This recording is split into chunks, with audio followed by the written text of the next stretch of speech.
Oh, okay. No. Yes, okay.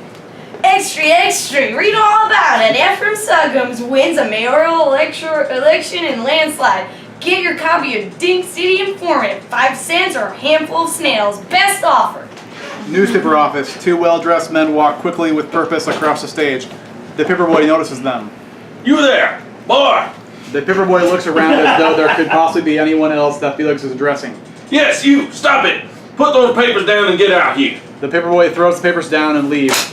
He motions to the other man, and they both sit down at the center table. Sorry about that. We had a man in last week to spray for paper boys, but some of them hide. They can get quite flat, I'm told. Anyway, where were we? Well, you just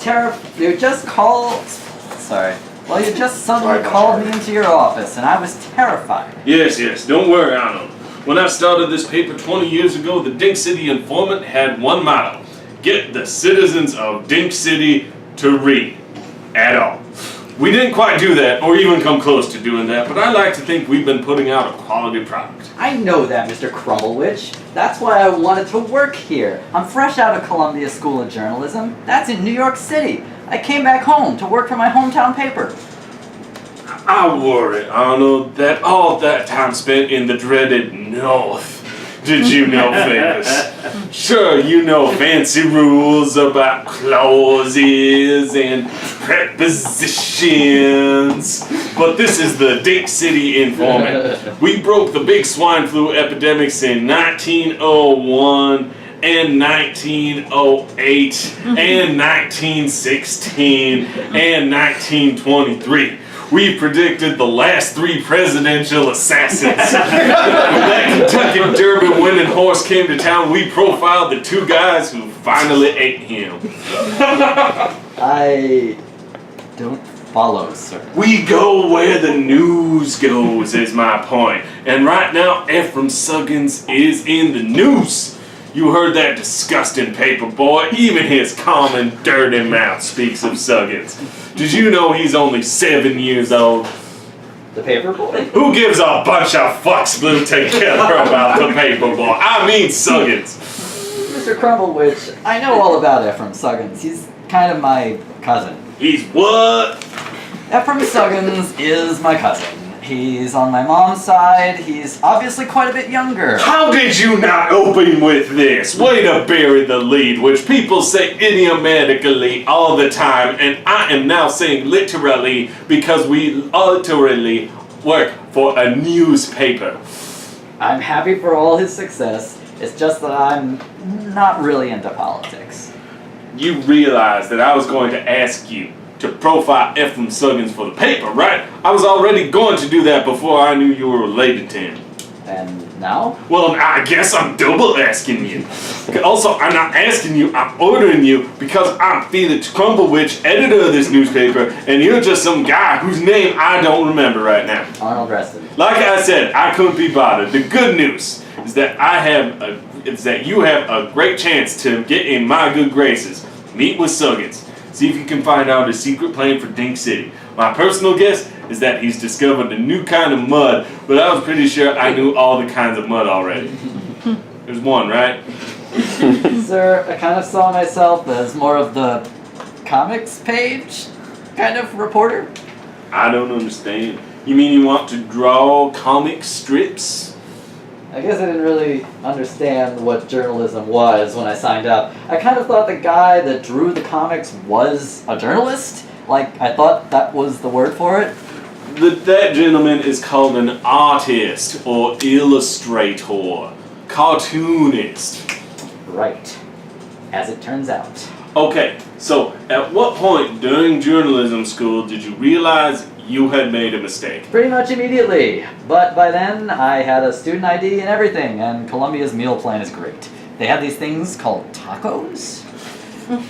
Look, just go interview Suggins. Maybe you'll accidentally write something interesting. Oh, for God's sake. Okay, if you do a good job, I'll publish a few of your comics. Nothing dirty. Racist is fine. Arnold immediately lights up and runs off stage. Felix stands pensively for a second. Oh shit, sorry. Okay. Guess I'll kill myself tomorrow. Getting late. Whoo, boy, wouldn't you know it? A lifelong partnership was formed then and there. They certainly didn't know it, but the fates of Arnold Reston and Ephraim Suggins were forever intertwined, like chocolate and crickets. Schmabbers, that's more of a local delicacy. These folks wouldn't be familiar with that particular snack. It's chocolate and crickets. Can you conceptualize that? I suppose it really is just chocolate and crickets. They're in everything anyway. It was only a matter of time before they got into chocolate. I think that's their slogan, actually. Whose? The company that makes chocolate and crickets. Legend has it, the guy who owned a bait shop married a nice lady who specialized in chocolate treats. They were nice people.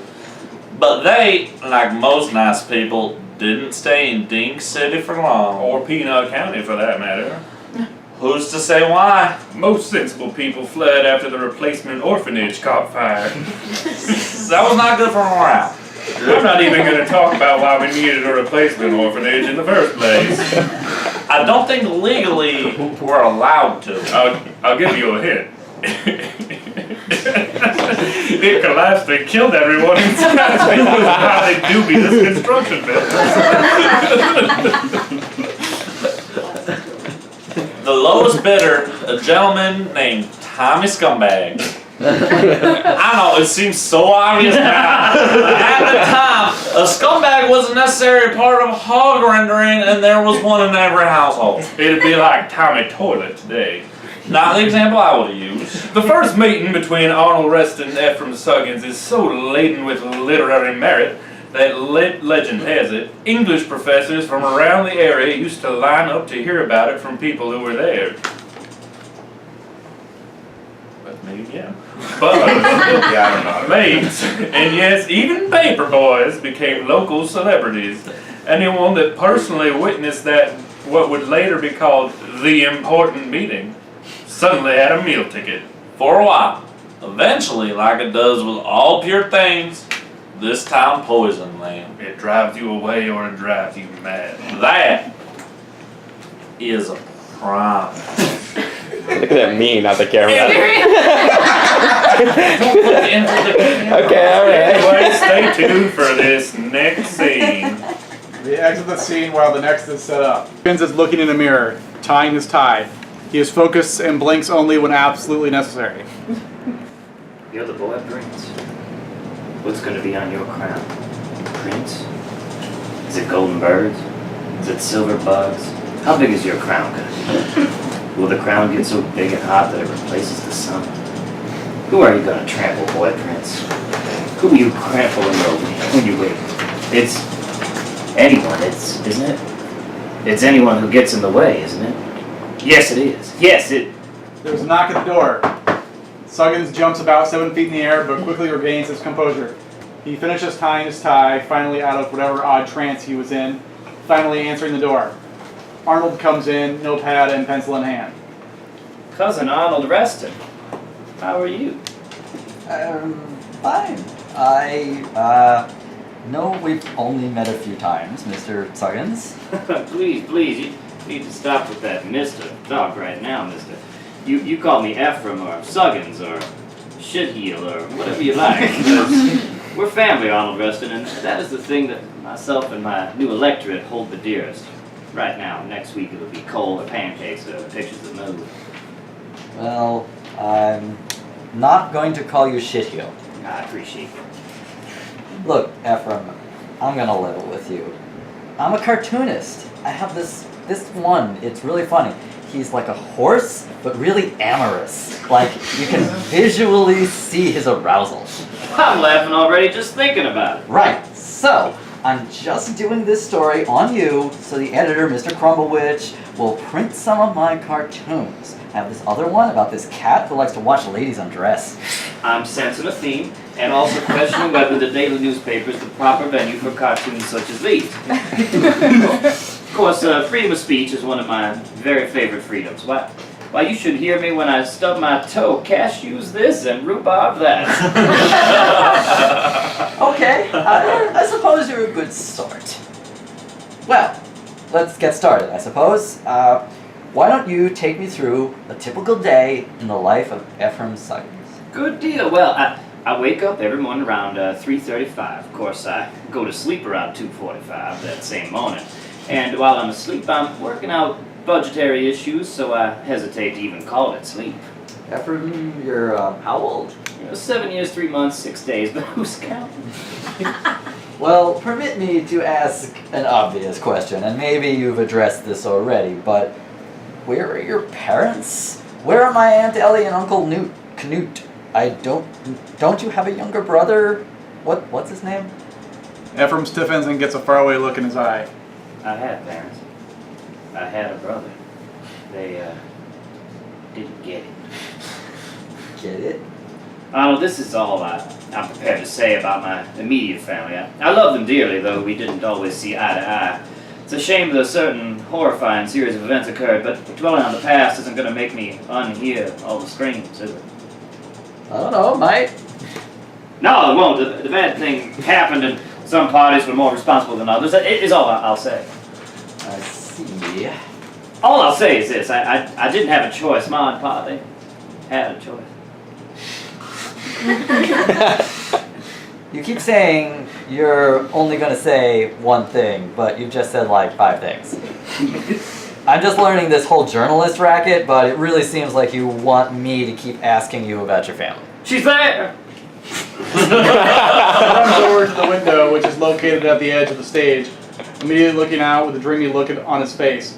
Arnold joins him, albeit much more slowly. Who are you looking at? Why, that's Miss Flora Skittles, age 16. She lives next door to me, and she'll be my wife if I have to get dipped in bug shit. Not sure that's an expression.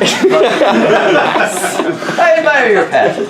Alas, she still doesn't even know I exist. She used to babysit me, and I think it's hard for her to see me as a man.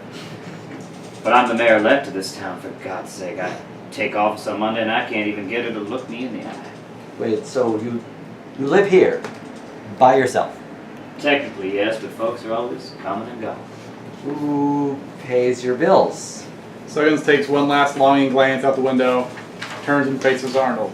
How about some lunch? Arnold reaches into his pocket, pulls out a pocket watch, checks it, and puts it back.